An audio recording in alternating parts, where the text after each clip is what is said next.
he's a business lawyer. And you know, when I started my career as a strategy consultant, I remember that the first VP with whom I was talking told me, well, you see, we're doing a wonderful job as strategy consultants, but when I was working in the US, there's a kind of business people I've been very impressed with. They were American lawyers. Because they're not the type of lawyers, you know, we have in France, so specialized in legal matters and so on. They are really business partners, able to solve problems, to even do some coaching on senior management. So that's the way I perceive Gilles. And in addition, he's very knowledgeable around franchise. So I asked him to join us today to walk us through how around his franchise expertise and experience. Thank you.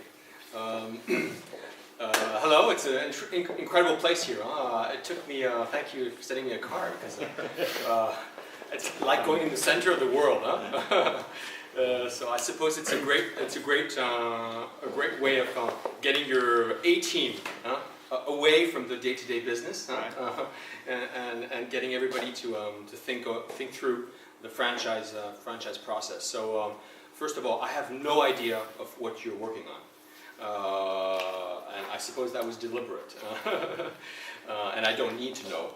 The basic issue for me is within 1 hour to exchange with you on my practice in franchising, and try to share with you. Maybe there can be a few questions on and off, so that's fine. I just prepared a few slides so I can have a written document to help me out, and a few words of presentation. I manage a law firm in Paris. We are 10, and we are very, very specialized in franchising. That's all we do. We wake up, we shave for the French crowd here. We go out, we date. We do everything in franchising. And we've been doing this for the last 15 years. And my clients, to give a bit of idea of what is the depth of our knowledge, our clients are companies which are listed in the US on the NASDAQ exchange, or Nikkei, or in CAC 40, or in the UK. And so some of these are very big companies. So the global turnover of our clients is 50 billion euros. So I think it's a little bit higher than the total of Michelin, I suppose.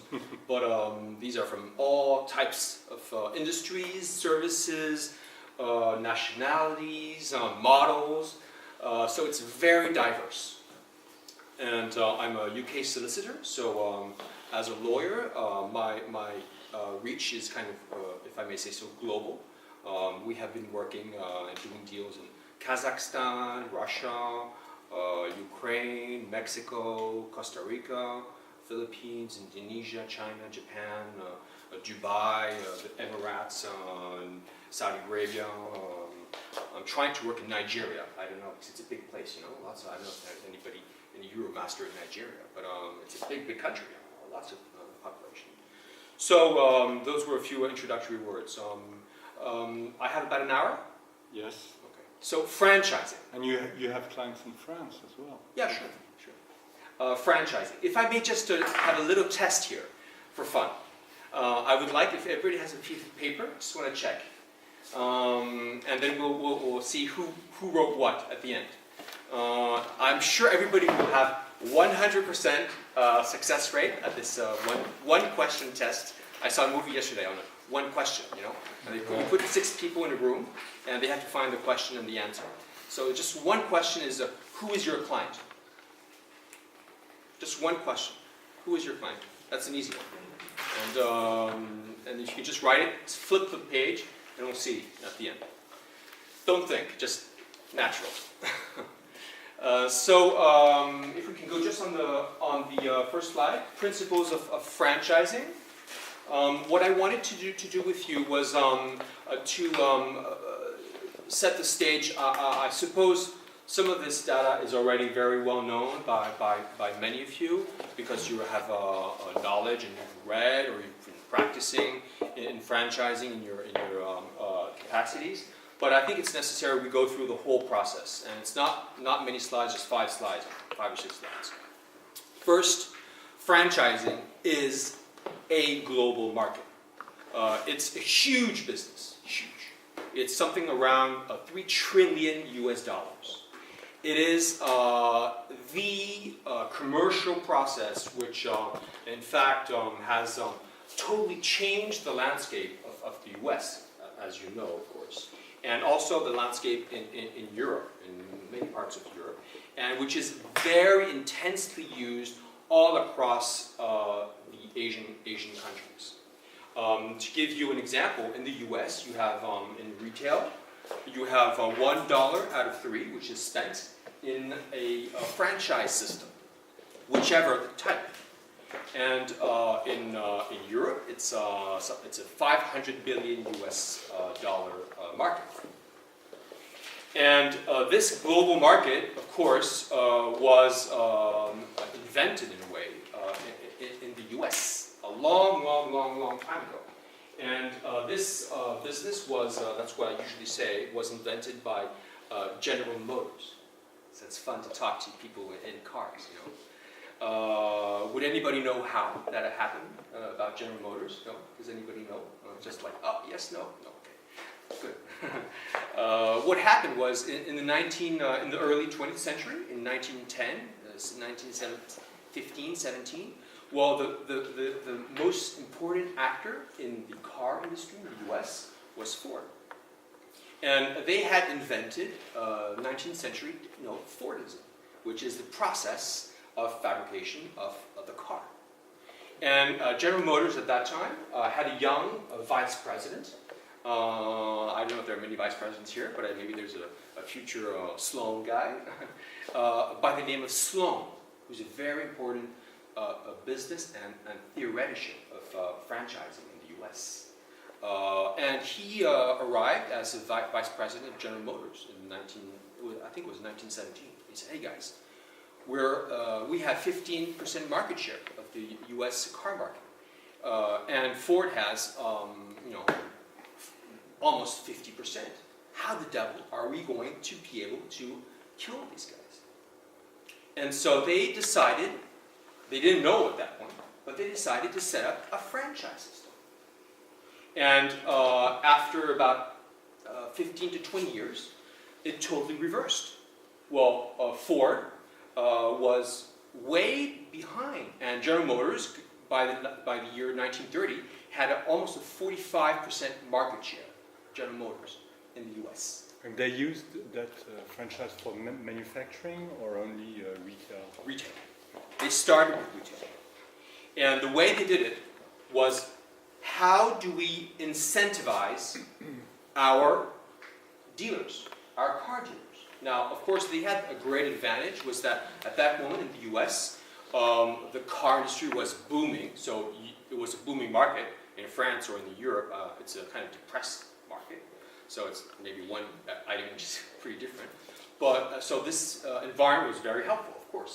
But they were capable of sitting down, I suppose, like you guys, somewhere in the Rocky Mountains, and they decided to think about their information process and how do they incentivize the car dealer. And they decided to say, well, even though the car dealer was not at that point independent, how do we get the guy in the shop selling more cars? The guys. This is what we do. We do information, but everything is about the people. And so they managed to set up a process. They started this process, and by 15 years later, they were the leaders. So this is my point. I mean, it's a very old system, and it was very, very efficient. You could make a business case, comparative business case on Ford and General Motors. It could be fun. You could study it. And so my point here is an old business, a $3 trillion US industry. On that, yeah, sorry. Just a question. How do you calculate the turnover of this industry? It's the total sales. Total Sales to consumers. to consumers. It's not only the No. fees or distribution fees. No. To consumers.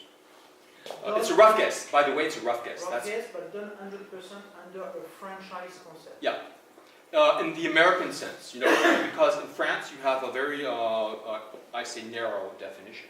But And what's the difference between the two definitions? well, the French have a tendency to say that if you have three things, which is a trademark, plus assistance to the franchisee, plus know-how, then you have a franchise system.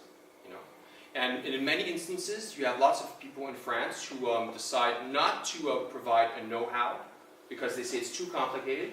It's just buy, sell, you know, or supply chain, you know, but know-how, know-how. There's no know-how. So they just say, okay, we're going to take the franchise word out, and it's a distribution agreement of any kind. At the end of the day, before the courts, it's a franchise system, if it's a bit elaborate. So in the US, they don't have that kind of separation between the three. If you have a system which is invented by its creator, and people follow the system, then it's a franchise system. There's no difference between assistance and know-how. That doesn't fit in the US definition. And it's a difficult thing to calculate the 3 trillion, by the way. This is really, I've spent I was writing an article once, I had to find the figure, and the journalist said, where's your figure? You have no data, and that's another point. Common language, it's a paradox, because it is a very useful tool, that's absolutely incredible, you know, but you have, if you type franchise, you know, you won't find the Bible on franchise, you know. So you guys are hiring intelligence, you know, to help you find your way, sure. But you don't have a Bible. So where is the knowledge? So it's maybe here, it's a bit here, it's a bit within each of you. So my point here, it's a common language. It's an accumulation of behaviors, contractual behaviors, commercial behaviors, organizational behaviors, managerial behaviors, financial behaviors. It's the accumulation of all these items which make the common language of franchise. When I talk to a guy in Manila or Riyadh, and I talk to him about the issue of franchise, it'd be a lawyer or the guy who's going to open the shop as a master franchisee or franchisee. I mean, we understand each other perfectly well, as if he were a brother, you know. We're really connected. And this is very, very useful in terms of international business, because when you have a cultural difference, that is a huge issue, but if you have simplified the processes of doing the business with the other party, then it's much easier. And usually, when you have franchise agreements, well, it's an easy thing to sell, because you know, everybody knows what exactly one should put in it. It's very complicated for me, for instance, sometimes to do businesses with people who don't understand what we're doing.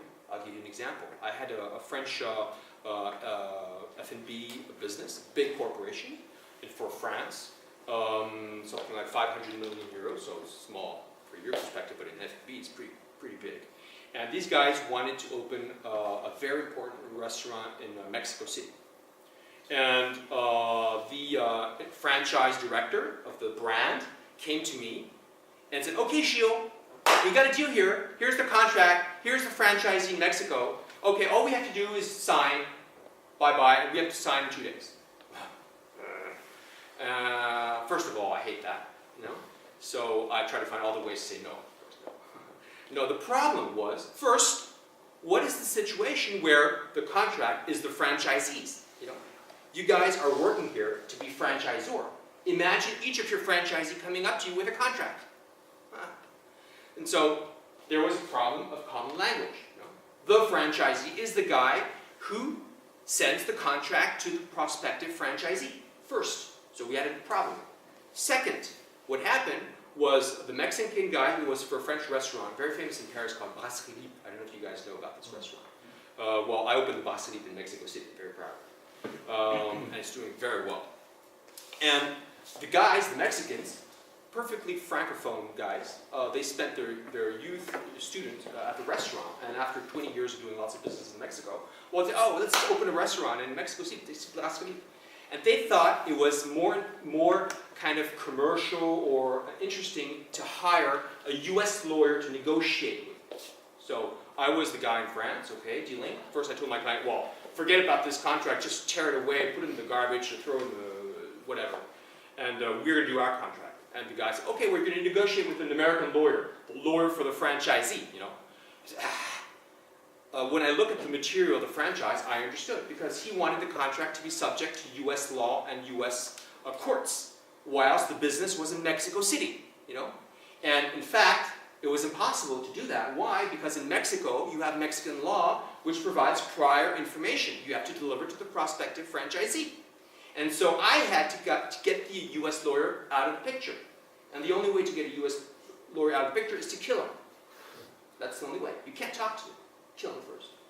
And the way to kill him was simply to say that his personal liability as a lawyer would be engaged because this asshole drafted a franchise agreement and he did not take care of the Mexican law.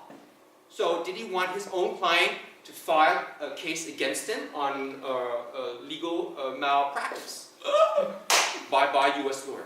Okay? But we have to preserve the relationship. And so thank God, the common language, my client, a guy, very entrepreneur people, and the Mexican gentleman, well, they were friends. You know, they talked to each other. They knew each other. So all the horrible things I did, tear their contract away, destroy their lawyer, in fact, did not break the communication because they were talking the same language. And at the end of the day, I had a very nice Mexican lawyer. We fought our okay, and we signed, and it's doing very well. So my point, you have to have a common language. So you must identify if your guy in front of you knows what he's talking about. You know? That's really important. It's an international science. Why? Well, because I discovered that fairly recently. I went to a meeting in where was that? When did I discover this? It was last year in I think it was Baltimore. And it was a franchise meeting, and suddenly I kind of looked up, you know, this moment you go to a congress, you think about things and everything. So I looked up something on franchise. I said, oh, God, why isn't there any documentation, theoretical documentation on franchise? I'm a practical practitioner, okay, I'm a fighter, but I do contracts, sure, but I need to think, you know.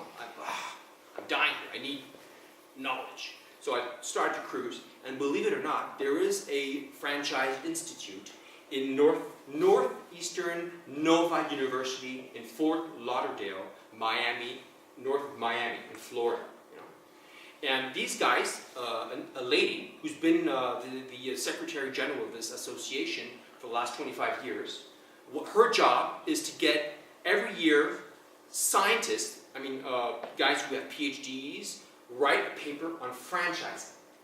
And this has been on for the last 28 years. And I had no knowledge of this before last year. And I asked friends in the US, lawyers, franchise lawyers, do you know about this? No, what is this? And when you look it up, it's incredible. It's called International Franchising Society. You know, like US societies when you go to university. My God, you have hundreds of papers. I'm sure everything you're being taught here has been written in that arena. You should look it up. International Franchising Society. You got economic people, managerial people, marketing people. They all write stuff like, should we sell this here or not? Why and for whom? That's really, really a good source. I'm discovering lots of stuff. My point here, it's a science, and you can't just say, okay, I'm going to do a franchise agreement. If you want one, I'll just give it to you, and go implement it. Cost you $500. Okay. Well, no, you got the point. You just can't do it. You have to think through, particularly when you have an organization that has a history. When you start from scratch, the life is sometimes harder or easier, depends, so you have to learn. It's a science. Then you have business practices. And so this is very important. For instance, I have another example to give to you. I'm sure you all know about Subway, Subway, sandwiches. Believe it, when you think about it, selling a sandwich. You guys are selling tires, right? It's a complicated business. You got factories making tires everywhere.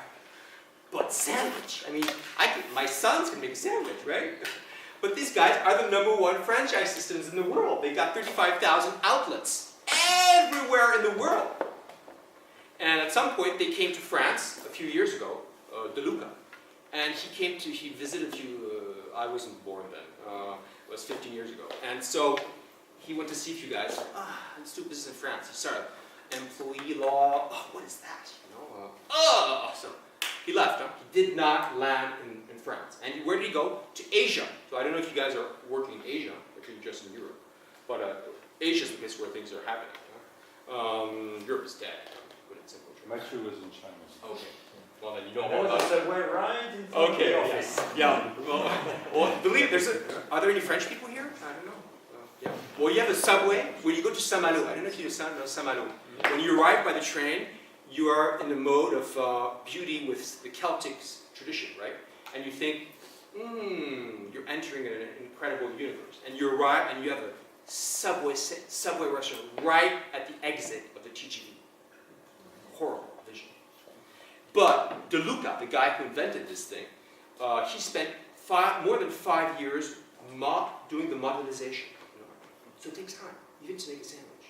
And what happened, this guy was almost going to be broke because he was doing it really in the subway station in New York. And he found because you had that type of whale in the US, a guy with some money. And the guy at that time was 30 years ago. He put $1 million on the table. Okay, let's do this together. And they started. And they went global. And uniform business practices mean that they go to contact with markets. And France was a resistant market because you have the baguette, so that's a problem. And they're just pissed off by the employment law. Crazy. So they went to all these places in Malaysia, whatever, because it was much easier. But they invented an incredible process. And think about it, 35,000 franchisees. They do not own one outlet. Not one. Incredible. You guys are majority, I think, owners of the outlets, so you have kind of an intellectual revolution of your own kind. But these guys don't own one. They only had one in France because they had to show people in France they were operating themselves. So they didn't have to, but they did. And what they have 100 guys like me, 100 lawyers. What these guys do, they basically control the contracts. It's a contract business. And they control the trademark. It's a trademark business. And they control the software, the brain. They have a kind of a global process. That's all they do. So it's really know-how, intelligence. When you say software, you're not saying that there's a specific software attached to the person. Oh, sure. They have each of these companies, specifically US and UK, all they do, like crazy guys, it's an IT firm, And they all use the same software? No, they have their own, each. They have that. Yeah. So they develop their own system. And then when you open the shop, you're connected to their process. And that is absolutely. So what is it exactly Subway, that for Subway example, is has the providing? same system for everybody. Yeah, it's the Yes. same process worldwide. Same process and system. Of but course, you have different variations. franchises, different system, but Subway has the same. Same. It's an IS also. And what they do, it's a situation where on a contractual level, what they have the franchisor up here, and they have the franchisees down here. And between up here and down here, they have Spartan soldiers. Spartan soldiers. And these Spartan soldiers, they call them area developers. And these guys, what they do, it's incredible because they pay lots of money to get an exclusivity of a territory. And they're going to pay for that, Normally the subway has to hire commercial people, right? But they don't have to hire because these guys want to pay, And they have an exclusivity of a territory for a certain duration, and they are going to be the commercial guys finding franchisees within their territory. And their revenue stream is a portion of the entrance fee and a portion of the royalty. Which is a bit the Herbalife. Yeah, well, that's Yeah, somehow. yeah. I see a little criticism there. Because indeed Herbalife is it's a pyramid. You know, it's a bit different because the point of Herbalife it's a pyramid where the guy has to buy the products from the guy who sells it to him. But in this case, it's only on the created revenue stream because if there's no franchisee, there's no revenue. The patent holder is buying the exclusivity on the territory. Yeah, that's the yeah. But the model is not. In fact, it's not the same because the revenue of the area developer is really if there's a franchisee. If there's no franchisee, there's no business. And they sell sandwiches.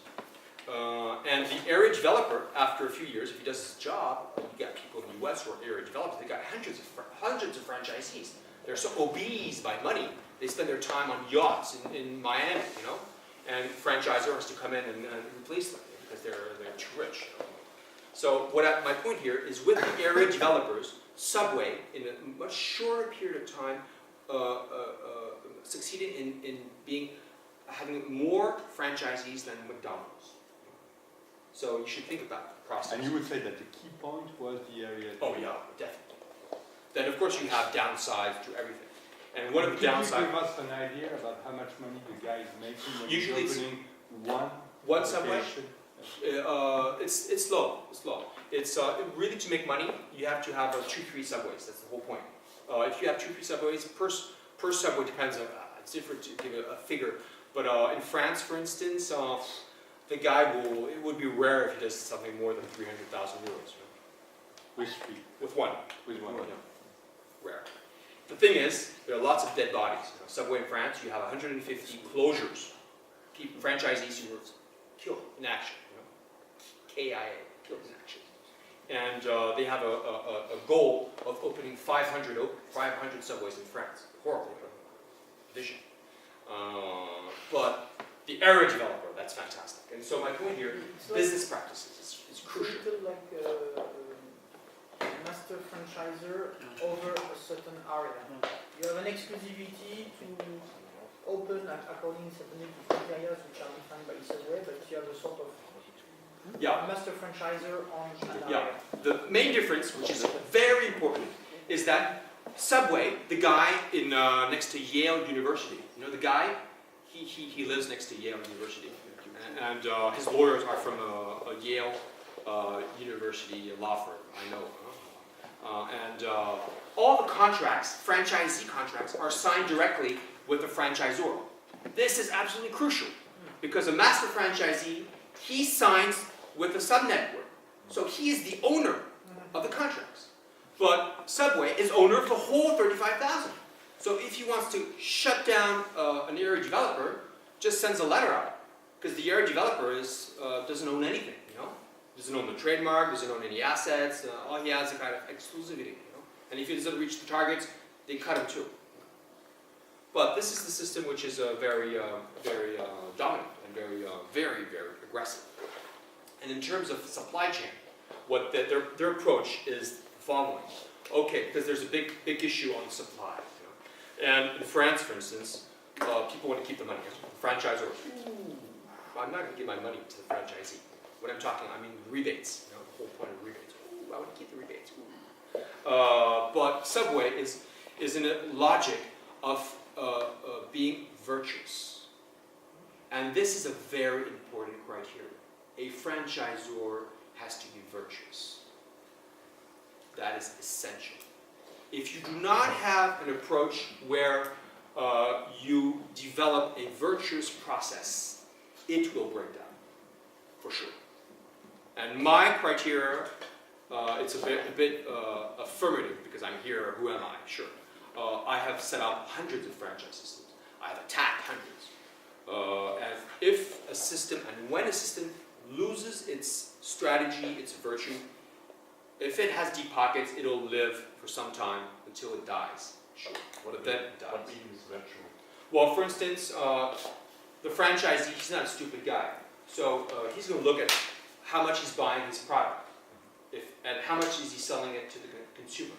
And if he's buying his product higher than the competitor, and he can't have competitive prices, he's going to send an email to his franchisor and say, "What the shit is this? You know? What is this?" To put simple terms, you know. And it's another slide. It's a partnership for profit.